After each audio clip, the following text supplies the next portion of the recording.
What's up YouTubers, Vichy here and welcome to today's video.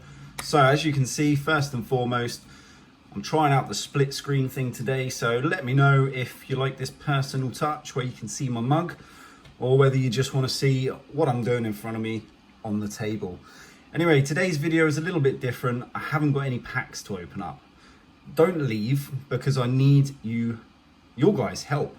I'm just about to do my first ever PSA submission and I haven't a clue if I'm on the right tracks when it comes to estimating what kind of grades I'm going to get. So anyway, the first card is the best card that I've ever packed. It is the Rainbow Charizard GX from Burning Shadows. The front of this card is perfect. It really is. It's centered really well, maybe slightly off, but you know, we're talking a millimeter or less. However, you flip this card over and you may or may not be able to see that left hand edge has just been cut slightly jagged.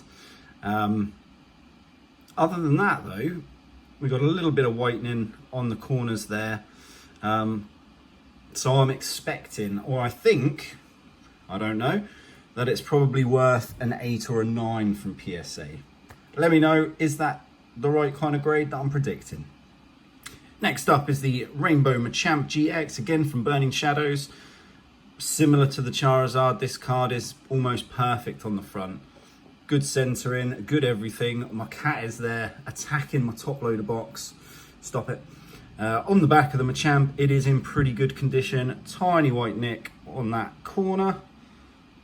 And most corners have a tiny white nick on, so definitely not 10 worthy. I'm thinking an 8 or 9 again. Last card from Burning Shadows, it is the regular Charizard GX. Centering is okay on this card. It's not perfect, but it's, you know, pretty good. On the back though, it is a very clean card indeed. Good centering, tiniest white nick on that corner. It's very hard to pick up, tiniest white nick. The problem with the top loaders is you get a lot of dust in them, so you can't always tell what's dust and what's not. But I'm thinking that should be worth a 9, maybe a 10, I don't know. Now, the next card is a 10. Like, I know I don't have a lot of knowledge when it comes to PSA, but I have examined this card so many times, it's perfect. If it comes back any less than a 10, I'm taking out the slab, sending it back to PSA with an angry note. So PSA, if you're listening and watching this, you've been warned. You've been warned. It is, anyway, I digress. The Mega Blastoise EX from Evolutions. Like I said, this is centered well. The hollow foil is perfect. You flip it over and it is the cleanest card. I mean, perfectly well-rounded corners. No white marks whatsoever. Centered well. Edges are perfect. It's a 10. It is a 10, okay? I won't go on anymore.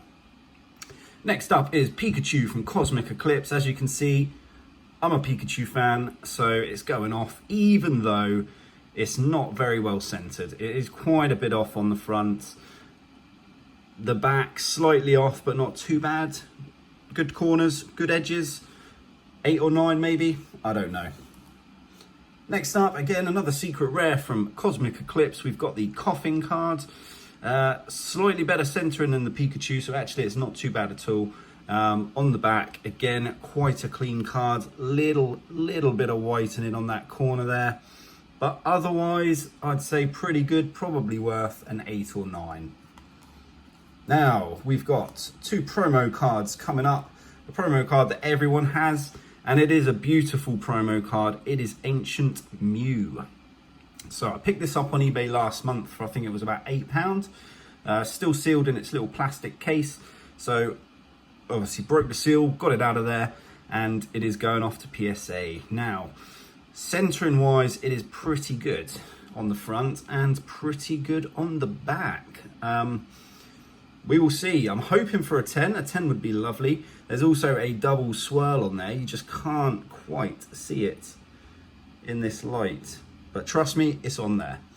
Ancient Mew to the back. Second promo card is the Entei promo. You can see the swirl on there. The holo is clean. This card is slightly off center top to bottom, but you know, not a massive amount. On the back, really clean card. Again, bit of dust in the top loader, but corners and edges are pretty good. So hoping again for an 8 or 9 for Entei. Now, if you watched my video a few weeks ago, I opened up the vintage Japanese booster pack. I'll put an eye up above if you didn't catch it, but I mean, we're ruining it for you now anyway. We packed the Lapras. The holo foil on this card is beautiful, just beautiful. Massive, massive swirl in that top corner there. And I'll tell you, that holo, I've examined it under lights, is almost perfect. There's one very, very fine print line going through the middle, but I've literally only picked it up under a really bright lamp.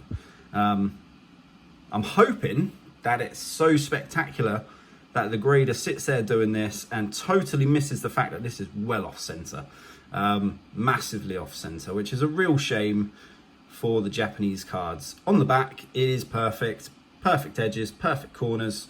So fingers crossed for an 8 or 9, maybe, I don't know.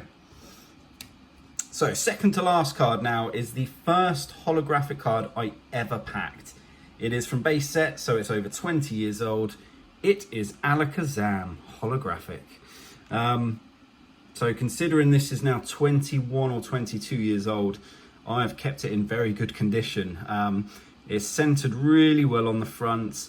The holo has got some fine scratches on it, but nothing crazy. And then you flip it over, centered pretty well again. Few little white nicks on the corner and the edge at the top and bottom. But you know what? A, it's going off for sentimental purposes, and B, it's actually in pretty good nick. So I'm not too clued up on what scratches are going to do, so I'm expecting maybe a 7 or 8. No, 6 or 7, sorry. We will see, won't we? Now, the last card I'm sending off is my brother's card. I took all of his Pokemon cards the other day because he had them literally shoved in a plastic tub. No sleeves, no protection, just rubbing up against each other, you know, moving around when he moved the tub. This was one of the cards in there. Base set Charizard. I was never lucky enough to pack it, but he did. Unfortunately, though, it's seen better days. Silvering all the way around this card. It's well and truly off center. There are scratches all over the holofoil. Big bend in the card there, and a little scrape out of the front there. You flip it over, it's not too much better. A lot of whitening around the edges, again off center, but it's his birthday tomorrow actually, on the 24th of June.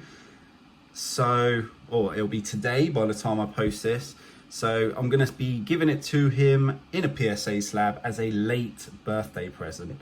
Obviously, I know PSA don't do one-day turnarounds, especially when you're sending it from the UK. So that's that. So those are all the cards I'm sending off, guys. I'd really love your input on, well, one, the Alakazam, with those fine scratches on the holofoil, but otherwise, like I said, fairly good condition. What is that likely to grade as, do you think? And secondly, and most importantly, might I add, the Charizard GX, what is it likely to grade with that slightly jagged edge? If you could let me know, that would be fantastic. Anyway, thank you all for watching. I will be back on Saturday opening up some actual packs. We've got a Hidden Fates tin to open on the search for that shiny Charizard. Anyway, thank you all for watching. I'll catch you guys next time. Bye-bye.